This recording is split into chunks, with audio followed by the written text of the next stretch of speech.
Good morning students, welcome back. बेटा पिछले lecture में हमने किया था भी जो solubility of gas in liquid और जो सोलिबिलिटी ऑफ सॉलिड है बेटा इन लिक्विड के बारे में। तो वहीं पे बेटे एक टॉपिक हमने किया था हेनरी लॉ। अब हम आज जो करेंगे बेटा एक क्वेश्चन करेंगे उसी के बेस पे भी किस प्रकार से हम जो प्रेशर की वैल्यू है उसको कैलकुलेट कर सकते हैं, या जो नंबर ऑफ मोल्स हैं उसमें किसी भी कंपोनेंट के जो डिसॉल्व्ड है बेटा सॉल्यूट के रूप में वो कितने हैं हम उसे कैलकुलेट करेंगे। तो देखिए क्वेश्चन बेटा आपका जो है एक गैस X, अपने को एक गैस दे रखी है बेटा X present with saturated water vapour, जो सैचुरेटेड वाटर वेपर के साथ प्रेजेंट है ओवर वाटर लिक्विड, किसके ऊपर जो वाटर लिक्विड है एट टोटल प्रेशर, जिसका जो बेटा टोटल प्रेशर है वो 1.5 एटमॉस्फेयर दिया हुआ है। तो ये कहते हैं कि जो वेपर प्रेशर ऑफ वाटर है एट सेम टेम्परेचर। अब ये जो सैचुरेटेड सॉल्यूशन है बेटा इसमें जो वाटर है उसका जो टेम्परेचर है वो 0.5 एटमॉस्फेरिक दे रखा है। तो कहते हैं what is the solubility of gas X। तो ये जो गैस X है बेटा इसकी सोल्युबिलिटी क्या होगी in terms of moles in 10 moles of water. भी जो हमारे पास इन टर्म्स ऑफ मोल्स है इन 10 मोल्स ऑफ वाटर उसमें हमें बताना है। मतलब ये हुआ कि हमें जो इसकी सोल्युबिलिटी है वो किस में बतानी है, मोल्स में बतानी है। तो इसके लिए बेटा अपने को देखो एक ये ग्राफ भी दिया हुआ है। इस ग्राफ में आप देख सकते हैं भी हमारे पास ये है mole fraction of X in water, ये है बेटा पार्शियल प्रेशर ऑफ X, और इसके रिगार्डिंग हमें एक स्लोप दिया हुआ है जिसकी वैल्यू है 5 × 10⁻³ टो। तो देखिए जब हम बेटा इसका सॉल्यूशन स्टार्ट करते हैं तो सबसे पहले बेटा जो चीज आपको दिखाई देगी, देखो एक तो ये दिया हुआ है, ये क्या है P टोटल, मतलब जो टोटल प्रेशर है बेटा वो आपको दिया हुआ है 1.5 एटमॉस्फेयर। ठीक है जी। उसके बाद बेटे वो कहते हैं भी जो प्रेशर ऑफ वाटर है वो भी आपको दे रखा है 0.5 एटमॉस्फेयर। अब जो प्रेशर ऑफ X है वो नहीं दे रखा तो आपको बेटा वो निकालना पड़ेगा सबसे पहले। तो अपना जो फार्मूला रहेगा देखो P टोटल इक्वल टू बेटा Px प्लस में P pressure of water according to Dalton's law of partial pressure. तो देखो ये आपको पता है 1.5 है, ये बेटे आपने निकालना है, ये आपको दिया हुआ है 0.5। जब आप इसको सोल्व करोगे तो 1.5 माइनस 0.5, तो जो गैस है बेटा X उसका जो प्रेशर है अपने पास वो कितना आ गया 1 आ गया। तो ये कितना हो गया, इसको हम लिख सकते हैं 1 एटमॉस्फेयर। तो ये बेटा आपके पास 1 एटमॉस्फेयर आ गया जो Px है उसका प्रेशर। बट बेटा जो क्वेश्चन है उसमें उसने कहा है कि जो गैस X है इसे हमें कैलकुलेट करना है किसमें, मोल्स में। तो याद कीजिए हमने हेनरी लॉ में एक बेटा और डेफिनेशन करी थी हेनरी लॉ की भी जो पार्शियल प्रेशर होता है बेटा गैस का वो क्या होता है, डायरेक्टली प्रोपोर्शनल होता है mole fraction of that gas. Means ये हुआ भी जो आपके पास Px है ये डायरेक्टली प्रोपोर्शनल है किसके, X के, और इस डायरेक्टली प्रोपोर्शनल को बेटा आप हटाओगे तो हमारे पास एक प्रोपोर्शनलिटी कांस्टेंट आएगा जिसे हम कहते हैं Kh हेनरी कांस्टेंट, और इनटू में बेटा क्या होगा X। अब आपको पता है हमने मोल फ्रैक्शन की टर्म में बेटा किया था भी जो X है अपना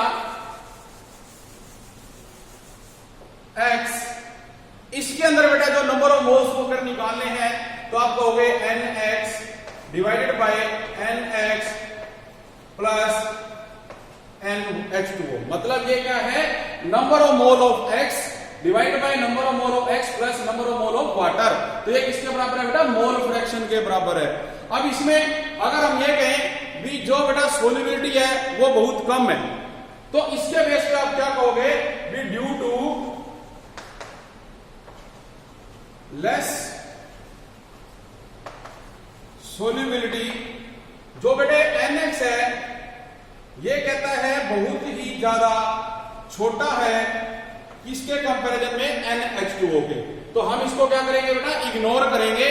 तो जब आप इसको इग्नोर कर दोगे तो x की वैल्यू आ जाएगी NX divide by NH2O।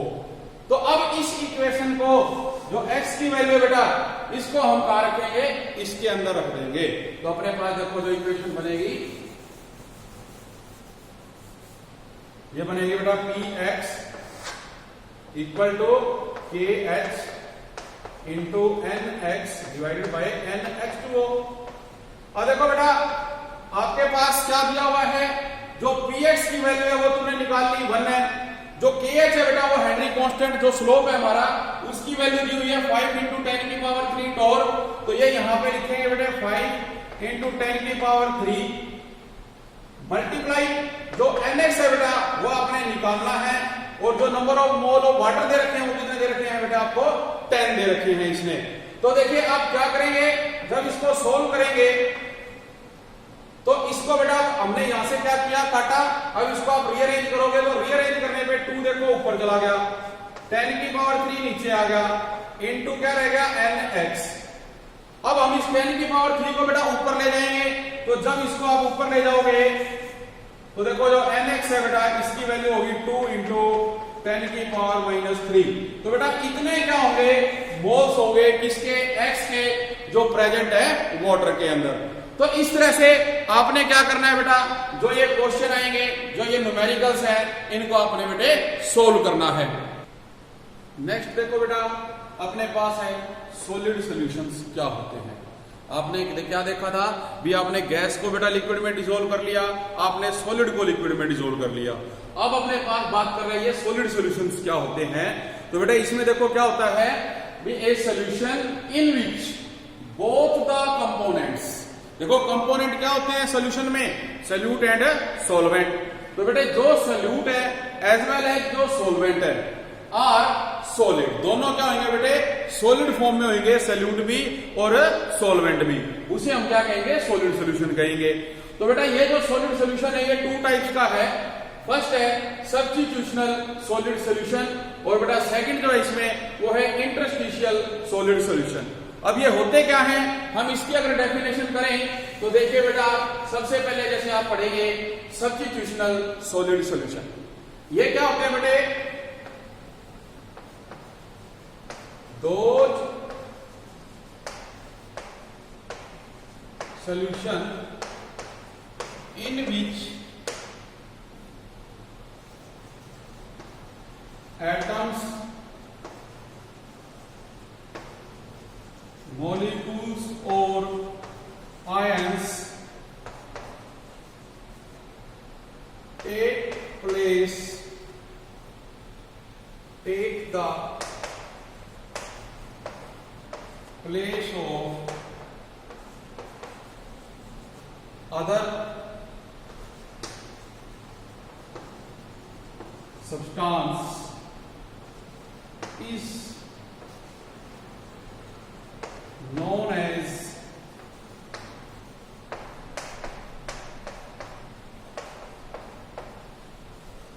substitutional solid solution, उसे हम क्या कहेंगे, सब्स्टिट्यूशनल सॉलिड सॉल्यूशन।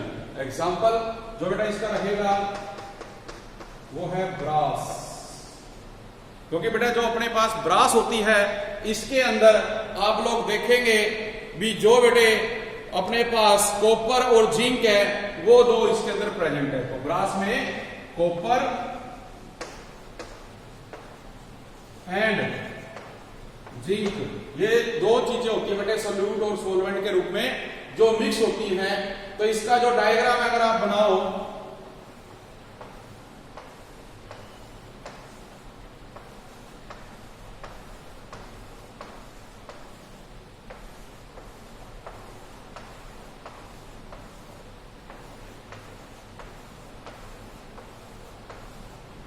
तो हम ये कह सकते हैं बेटा कि जो ये है sphere,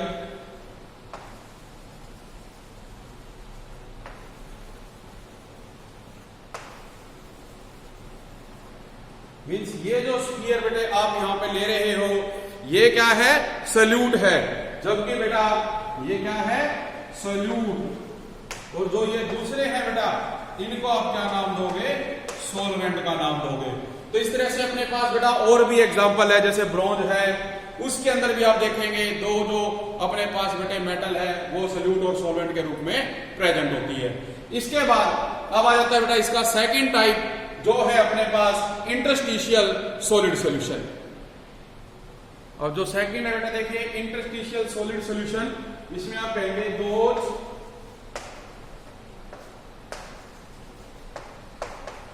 solutions in which atoms of one kind of voids or interstices, जो बेटे ये कहते हैं भी दोज सॉल्यूशन, ऐसे सॉल्यूशन जिसके अंदर जो एटम्स है बेटे एक ही प्रकार के वॉइड्स के या जो इंटरस्टिशियस होते हैं बेटे वो क्या करेंगे? लैटिस फॉर्म के अंदर जो है स्पेस प्लेस को ऑक्यूपाई करेंगे। The solution in which atoms of one kind of void और interstitials placing in the lattice of atoms placing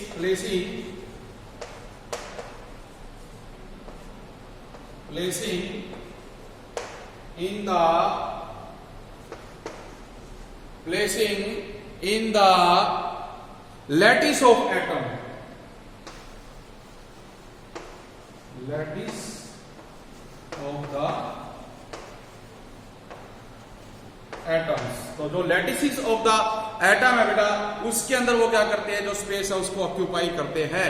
इसका जो एग्जाम्पल है वो बेटा रहेगा टंगस्टन कार्बाइड। एग्जाम्पल है जैसे टंगस्टन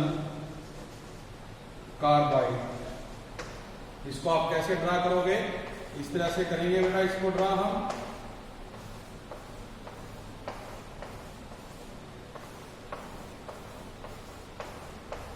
और देखिए ये जो बीच वाली जगह है बेटा इसको हम पहले पढ़ चुके हैं सॉलिड स्टेट में, क्या कहते हैं?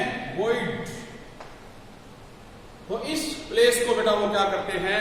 ऑक्यूपाई कर लेते हैं। तो देखिए आप इनको क्या नाम दे रहे हैं? सोल्यूट। और ये क्या थे बेटे आपके? सॉल्वेंट। तो इस तरह से अपने पास बेटा सॉलिड सॉल्यूशंस होते हैं जो टू टाइप्स के हैं, जिसके अंदर आपने देखा एक तो सब्स्टिट्यूशनल है और दूसरा क्या है बेटा इसके अंदर इंटरस्टिशियल है। जो इंटरस्टिशियस के अंदर वॉइड्स के रूप में बेटा उस प्लेस को क्या करता है? ऑक्यूपाई कर लेता है।